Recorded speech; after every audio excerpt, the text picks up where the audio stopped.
Albuquerque, NM. A raid on a New Mexico desert compound turned up 11 children wearing rags and living in filth, and also broke open a bizarre tale of guns, exorcism, and a search for a missing young boy who suffers from seizures and is nowhere to be found.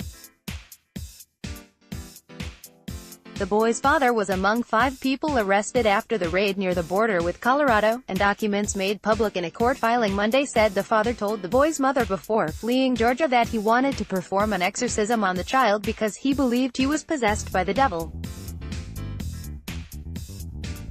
3 women believed to be the mothers of 11 children found hungry and living in a filthy makeshift compound in rural northern New Mexico have been arrested, following the weekend arrests of 2 men, authorities said Monday, August 6. Jesse Moya, Santa Fe, New Mexican. Via the Associated Press, Taos County Sheriff Jerry Hograff said deputies arrested the father, Sirajubain Wahaj, and 4 other adults on child abuse charges after finding the 11 children inside a filthy makeshift compound in the tiny community of Amalia littered with odorous trash and lacking clean water. Inside, Wahaj, 39, was found heavily armed with multiple firearms, including a loaded AR-15, before he was taken into custody, the sheriff said. His son, Abdul Ghani, who was 3 when he disappeared last December, was not among the children found. But Hograff said authorities have reason to believe the boy was at the compound several weeks ago. Article continued below. Hograff's deputies are searching for the child, along with the FBI and Georgia authorities in Clayton County, where officials say the boy was living before his father took him around Deck 1, 2017. The boy's mother told authorities the boy suffers from seizures, cannot walk due to severe medical issues and requires constant attention. Read more. New Mexico Sheriff leads recovery of 11 children from New Mexico compound. A Texas pastor starved a toddler for 25 days to exorcise demons. She got 99 years in prison. Former Grenville Christian College students tell harrowing stories of abuse. She told police in December that Wahaj had taken the boy for a trip to a park and never returned. Article continued below. Clayton County Police said in a missing persons bulletin that Wahaj and his son were last seen Deck 13 in Alabama, traveling with 5 other children and 2 adults.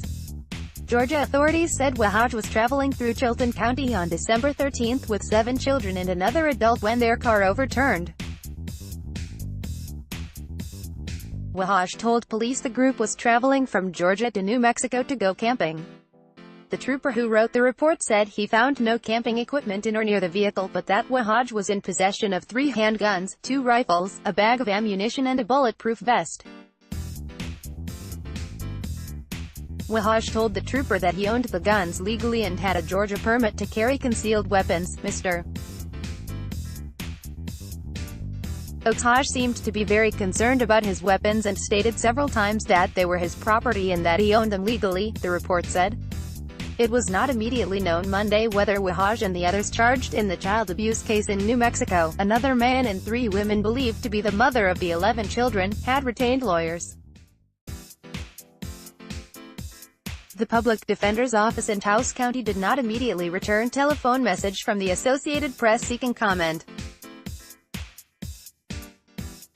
The Taos County Sheriff identified the women facing charges as 35-year-old Janie Lovile, 38-year-old Hujra Wahaj and 35-year-old Subhana Wahaj.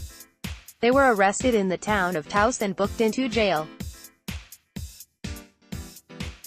The search at the compound came amid a 2-month investigation in collaboration with Clayton County authorities and the FBI, according to Hograff. He said FBI agents surveilled the area a few weeks ago but did not find probable cause to search the property. That changed when Georgia detectives forwarded a message to Hograff's office that initially had been sent to a third party, saying, "We are starving and need food and water." What authorities found was what Hograff called the saddest living conditions and poverty he has seen in 30 years on the job. Other than a few potatoes and a box of rice, there was little food in the compound, which Hograff said consisted of a small travel trailer buried in the ground and covered by plastic with no water, plumbing and electricity. Hogref said the adults and children had no shoes, wore dirty rags for clothing and looked like third-world country refugees. The grandfather of the missing boy, Imam Siraj Wahaj of Brooklyn, NY, issued a plea on Facebook for helping finding his grandson. In a federal court filing in 2006, Sirajuddin Wahaj claimed he was harassed on his way to and from Morocco by customs agents at JFK Airport in New York because he is the son of the famous Muslim Imam Siraj Wahaj.